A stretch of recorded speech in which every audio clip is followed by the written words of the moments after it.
चला तर मित्रांनो, आज तुम्हा सर्वांसाठी एक नवीन माहिती मी घेऊन आलेलो आहे। ती माहिती म्हणजे सिमेंटी पत्रे। सिमेंटी पत्रे टाकल्याने काय काय फायदे होते हे तुम्हाला या व्हिडिओमध्ये मी आज सांगणार आहे आणि त्यासाठी तुम्हाला व्हिडिओ संपूर्ण पाहावा लागेल। चॅनलवर नवीन असाल तर सबस्क्राइब करा, व्हिडिओ आवडलास तर कमेंट करा, लाईक करा आणि शेअर करा। नमस्कार, राम राम मित्रांनो, रामजी पाटील या यूट्यूब चॅनलमध्ये तुमचं सर्वांचं स्वागत आहे। या ठिकाणी बघा, कल्याणी फॅब्रिकेशन यांचं मस्तपैकी सुंदर असे या दूध उत्पादक बाळूभाऊ यांचं काम चालू आहे। तरी केशर भाऊ टी ब्रेक साठी या ठिकाणी जर थांबलेले आहे बघा, मस्त एक पोज देत आहेत ते।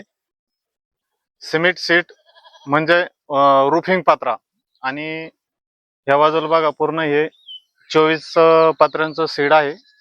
यामध्ये या ठिकाणी अजून कॅप येणार आहे, त्यामुळे स्क्रू मारायचे बाकी आहेत। बरेच जण म्हणतात सिमेंट पत्रे फुटण्याची खूप शक्यता राहते, पण तसं काही नसतं। वरती तुम्ही आता बघू शकता, जुन्या शाळेवर आणि भरपूर साखर कारखान्यावर पत्रे सिमेंट पत्रे मारलेले आहेत आणि ते अजूनही तसेच आहेत। ते फूट एकदा फक्त वरती घेण्यापर्यंतच त्याला सांभाळावं लागतं, नंतर त्याला काही अडचण येत नाही। आणि बरेच कारागीर जे वेल्डिंग कारागीर आहेत ते बरेच असं करतात।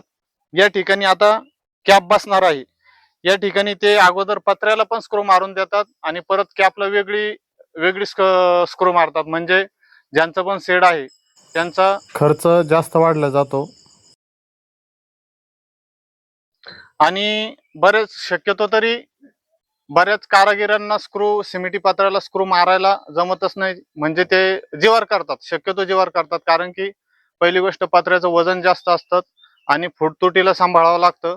आणि स्क्रू डायरेक्ट जसा रूफिंग पत्र्यामध्ये म्हणजे मेटलच्या पत्र्यामध्ये ज्या प्रकारे स्क्रू मारला जातो त्या प्रकारे याला स्क्रू मारला नाही जात। तुम्हाला दाखवतो। पूर्वी पत्र्याला होल पाडून नटात हुक फिट केले 3 इंचाची पत्राची नाली येते आणि याच्यासाठी जवळपास असा 100 mm म्हणजे 4 इंचाचा हा स्क्रू असतो।